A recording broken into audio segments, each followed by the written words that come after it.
پھر مسلمان اسی طرح کرتے تھے، ہتھیار کے ساتھ نماز بھی پڑھتے تھے۔ انصار کا ایک مختصر سا دستہ جس میں سعد بن معاذ اور اسید بن حضیر اور سعد بن عبادہ رضی اللہ تعالیٰ عنہما تھے، رسول اللہ صلی اللہ علیہ وآلہ وسلم کی نگرانی پر تعینات ہو گیا، اور یہ لوگ ہتھیار پہن کر ساری ساری رات رسول اللہ صلی اللہ علیہ وآلہ وسلم کے دروازے پر گزار دیتے تھے۔ کچھ اور دستے اس خطرے کے پیش نظر کہ غفلت کی حالت میں اچانک کوئی حملہ نہ ہو جائے، مدینہ میں داخل کے مختلف رستوں پر تعینات ہو گئے۔ اسی طرح مطلب دشمنوں کی نقل اور حرکت کا پتہ لگانے کے لیے یہ ادھر ادھر پھیل گئے، اور یہ دستے ان رستوں پر گشت کرتے رہے جن سے گزر کر مدینہ پر چھاپا مارا جا سکتا تھا۔ ادھر مکی لشکر کا روانی شاہراہ پر چلتا رہا۔ جب ابوا پہنچا تو ابو سفیان کی بیوی ہند بنت عتبہ نے یہ تجویز پیش کی کہ رسول اللہ صلی اللہ علیہ وآلہ وسلم کی والدہ کی قبر اکیڑ دی جائے، لیکن اس دروازے کو کھولنے کی جو سنگین نتائج نکل سکتے تھے، اس کے خوف سے قائدین لشکر نے یہ تجویز منظور نہیں کی اور رد کر دی۔ اس کے بعد لشکر نے اپنا سفر بدستور جاری رکھا اور پھر مدینہ کے شمال میں وادی کناہ کے کنارے پر ایک بنجر زمین ہے پڑاؤ ڈال دیا۔ یہ جمعہ 6 شوال 3 ہجری کا واقعہ ہے۔ مدینہ کے ذرائع اطلاعات مکی لشکر ایک ایک خبر مدینہ پہنچا رہے تھے۔ اس کے پڑاؤ کی بابت آخر خبر بھی پہنچا دی گئی، اور اس وقت رسول اللہ صلی اللہ علیہ وسلم نے فوجی ہائی کمان کی مجلس شورا منعقد فرمائی، جس میں مناسب حکمت عمل اختیار کرنے کے لیے صلاح مشورہ کرنا تھا۔ آپ صلی اللہ علیہ وآلہ وسلم نے انہیں اپنا دیکھا ہوا ایک خواب بتلایا۔ آپ صلی اللہ علیہ وسلم نے بتلایا کہ واللہ میں نے ایک بھلی چیز دیکھی۔ میں نے دیکھا ہے کہ کچھ گائیں ذبح کی جا رہی ہیں، اور میں نے دیکھا کہ میری تلوار کے سر پر کچھ شکستگی ہے، اور یہ بھی دیکھا کہ میں نے اپنا ہاتھ ایک محفوظ ذرہ میں داخل کیا ہے۔ پھر آپ صلی اللہ علیہ وسلم نے گائے کی یہ تعبیر بتلائی کہ کچھ صحابہ قتل کیے جائیں گے۔ تلوار میں شکستگی کی یہ تعبیر بتلائی کہ آپ صلی اللہ علیہ وسلم کے گھر کا کوئی آدمی شہید ہوگا، اور محفوظ ذرہ کی یہ تعبیر بتلائی کہ اس سے مراد شہر مدینہ ہے۔ پھر آپ صلی اللہ علیہ وسلم نے صحابہ کے سامنے دفاعی حکمت عملی کے متعلق اپنے رائے پیش کی کہ مدینہ سے باہر نہ نکلے بلکہ شہر کے اندر ہی قلعہ بند ہو جائیں۔ اب اگر مشرکین اپنے کیمپ میں مقیم رہتے ہیں تو بے مقصد برا قیام ہوگا، اگر مدینے میں داخل ہوتے ہیں تو مسلمان گلی کوچے کے ناکوں پر ان سے جنگ کریں گے، عورتیں چھتوں کے اوپر سے ان پر خشت باری کریں گے۔ یہی صحیح رائے تھی، اور اسی رائے سے عبداللہ بن ابی رئیس المنافقین نے بھی اتفاق کیا، جو اس مجلس میں حضرت کے ایک سرکردہ نمائندے کی حیثیت سے شریک تھا۔ لیکن اس کے اتفاق کی بنیاد یہ نہ تھی کہ جنگی نقطہ نظر سے یہی صحیح موقف تھا، بلکہ اس کا مقصد یہ تھا کہ جنگ سے دور بھی رہے اور کسی کو اس کا احساس بھی نہ ہو لیکن اللہ کو کچھ اور ہی منظور تھا۔ اس نے چاہا کہ یہ شخص اپنے رفقائے سمیت پہلی بار سرعام یعنی یہ جو ہے رسوا ہو جائے، اور ان کے کفر و نفاق پر جو عبداللہ بن ابی کا جو پردہ پڑا ہوا ہے وہ ہٹ جائے، مسلمانوں کو اپنا مشکل ترین وقت میں معلوم ہو جائے کہ ان کے آستین میں کتنے سانپ رینگ رہے ہیں۔ صحابہ کی ایک جماعت نے جو بدر میں شرکت سے رہ گئی تھی بڑھ کر نبی کریم صلی اللہ علیہ وآلہ وسلم کو مشورہ دیا کہ میدان میں تشریف لے چلے۔ انہوں نے اپنے اصرار پر سخت اصرار کیا۔ بعض صحابہ رضی اللہ تعالیٰ عنہما نے کہا کہ اے اللہ کے رسول، ہم تو اس دن کی تمنا کیا کرتے تھے اور اللہ سے اس کی دعا مانگا کرتے تھے، اب اللہ نے یہ موقع فراہم کر دیا اور میدان میں نکلنے کا وقت آ گیا ہے، تو پھر آپ صلی اللہ علیہ وآلہ وسلم دشمن کے مد مقابل ہی تشریف لے چلے اور وہ یہ نہ سمجھے کہ ہم ڈر گئے ہیں۔ ان گرم جوش حضرات میں خود رسول اللہ صلی اللہ علیہ وآلہ وسلم کے چچا حمزہ بن عبد المطلب رضی اللہ تعالیٰ عنہ سر فہرست تھے، اور جو مرکہ بدر میں اپنی تلواروں کا جوہر دکھلا چکے تھے۔ انہوں نے نبی کریم صلی اللہ علیہ وآلہ وسلم سے عرض کی کہ اس ذات کی قسم جس نے آپ صلی اللہ علیہ وآلہ وسلم پر کتاب نازل کی، میں کوئی غذا نہ چکھوں گا یہاں تک کہ مدینے سے باہر اپنی تلوار کے ذریعے ان سے دور دو ہاتھ کر لوں۔ رسول اللہ صلی اللہ علیہ وسلم نے اکثریت کے اصرار کے سامنے اپنے رائے ترک کر دی اور آخر فیصلہ یہی ہوا کہ مدینے سے باہر نکل کر کھلے میدان میں معرکہ آرائی کی جائے۔ اس کے بعد نبی کریم صلی اللہ علیہ وسلم نے جمعے کی نماز پڑھائی اور وعظ اور تبلیغ اور نصیحت کی، جد و جہد کی ترغیب دی اور بتلایا کہ صبر اور ثابت قدمی سے غلبہ حاصل ہو سکتا ہے۔ ساتھ ہی حکم یہ بھی دیا کہ دشمن سے مقابلے کے لیے تیار ہو جائیں۔ یہ سن کر لوگوں میں خوشی کی لہر دوڑ گئی۔ اس کے بعد آپ صلی اللہ علیہ وآلہ وسلم نے عصر کی نماز پڑھی تو اس وقت تک لوگ جمع ہو چکے تھے، اور نماز کے بعد آپ صلی اللہ علیہ وسلم اندر تشریف لے گئے۔ ساتھ حضرت ابوبکر، حضرت عمر رضی اللہ تعالیٰ عنہما بھی تھے، اور انہوں نے آپ کے سر پر عمامہ باندھا اور لباس پہنایا۔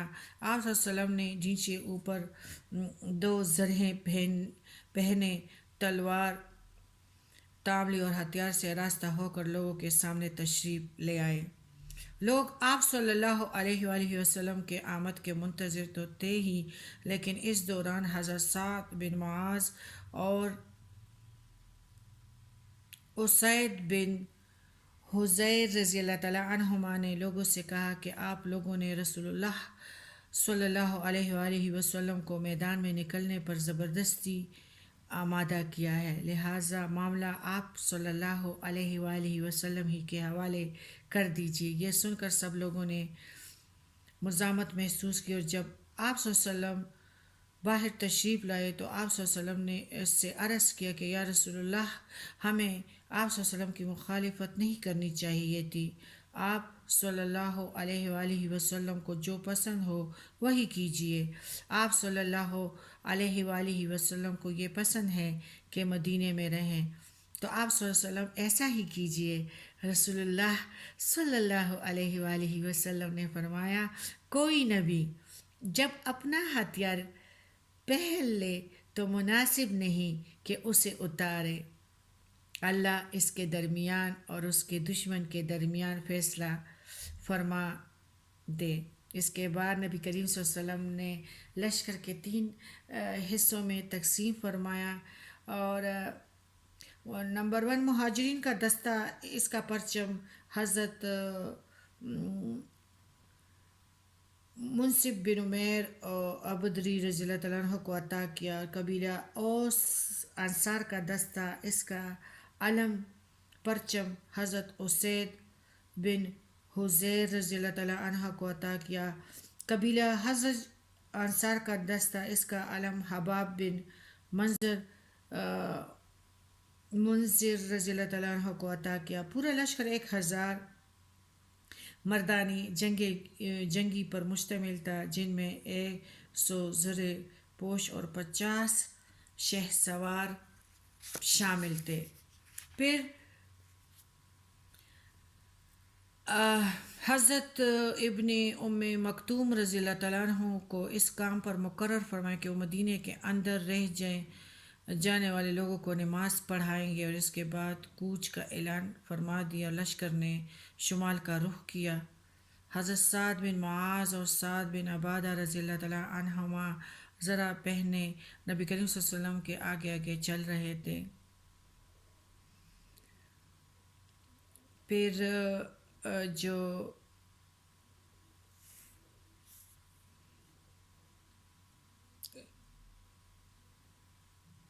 اسی طرح احد مدینے کے درمیان شب گزاری، یعنی یہی شام ہو چکی تھی، لہٰذا آپ صلی اللہ علیہ وسلم نے یہی مغرب اور پھر عشاء کی نماز پڑھی اور یہی رات بھی گزارنے کا فیصلہ کیا۔ پہرے کے لیے 50 صحابہ منتخب فرمائے اور کیمپ کے گرد و پیش گشت لگاتے رہے۔ ان کے قائد محمد بن مسلمہ انصاری رضی اللہ تعالیٰ عنہ تھے۔ یہ وہی بزرگ ہیں جنہوں نے کعب بن اشرف کو ٹھکانے لگانے والی جماعت کی قیادت فرمائی تھی۔ کعب بن اشرف کو جانتے ہو نا، یہ بہت غلط اشعار پڑھتے تھے، بہت تنگ کرتے تھے، تو یعنی کلہاڑے سے اس کا سر پھوڑا تھا اس نے۔ عبداللہ بن ابی پھر اور اس کے ساتھی کی یہ سرکشی طلوع فجر سے کچھ پہلے آپ چل پڑے اور مقام شوط پہنچ کر فجر کی نماز پڑھی۔ اب پیارے نبی صلی اللہ علیہ وسلم دشمن کے بالکل قریب پہنچے اور دونوں ایک دوسرے کو دیکھ رہے تھے۔ یہی پہنچ کر عبداللہ بن ابی منافق نے بغاوت کر دی اور کوئی 1/3 لشکر یعنی 300 افراد کو لے کر یہ کہتا ہوا واپس چلا گیا کہ ہم نہیں سمجھتے کہ کیوں خواہ اپنی جان دے۔ اس نے اس بات پر بھی احتجاج کا مظاہرہ کیا کہ رسول اللہ صلی اللہ علیہ وآلہ وسلم اس کی بات نہیں مانی اور دوسروں کی بات مان لی۔ اس علیحدگی کا سبب وہ نہیں تھا جو اس منافق نے ظاہر کیا تھا۔ رسول اللہ صلی اللہ علیہ وسلم نے اس کی بات نہیں مانی۔ اس صورت میں حبیش نبوی صلی اللہ علیہ وسلم کے ساتھ ہی یہاں تک اس کے آنے کا سوال ہی پیدا نہیں ہوتا تھا۔ یہ حبیش جو یعنی اس لشکر کی روانگی کے پہلے ہی قدم پر الگ ہو جانا چاہیے تھا، یعنی جو یہ منافق تھا، اور اس لیے حقیقت وہ نہیں جو اس نے ظاہر کی تھی، بلکہ حقیقت یہ تھی کہ وہ اس نازک موڑ پر الگ ہو کر اسلامی لشکر میں یعنی وہ خوف پیدا کرے کہ ان کے قدم ڈگمگا جائیں، اضطراب پیدا ہو جائے۔ اس لیے یہ عین موقع پر جدا ہو گیا جب دشمن اس کی ایک ایک نقل اور حرکت دیکھ رہا ہو، تاکہ ایک طرف تو عام فوجی نبی کریم صلی اللہ علیہ وآلہ وسلم کا ساتھ چھوڑ دے، جو باقی رہ جائے ان کے حوصلے ٹوٹ جائیں، دوسری طرف اس منظر کو دیکھ کر دشمن کی ہمت بندھے اور ان کے حوصلے بلند ہو۔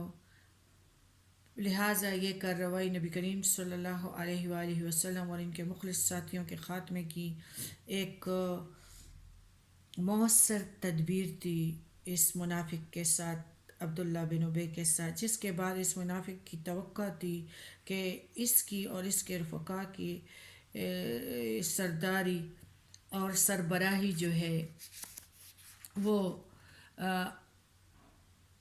اس کے لیے میدان صاف ہو جائے گا۔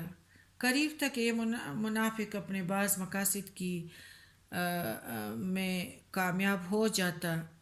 مزید 2 جماعت یعنی قبیلہ اوس میں سے بنو حارث اور قبیلہ خزرج میں سے بنو سلمہ کے قدم بھی اکڑ چکے تھے اور واپسی کے سوچ رہے تھے، لیکن اللہ نے ان کی دستگیری کی اور دونوں جماعتیں اضطراب اور ارادہ واپسی کے بعد جم گئے، اور انہیں کے متعلق اللہ کا ارشاد ہے کہ جب تم میں سے 2 جماعتوں نے قصد کیا کہ بزدلی اختیار کریں اور اللہ اللہ ان کا ولی ہے، اور مومنوں کو اللہ ہی پر بھروسہ کرنا چاہیے۔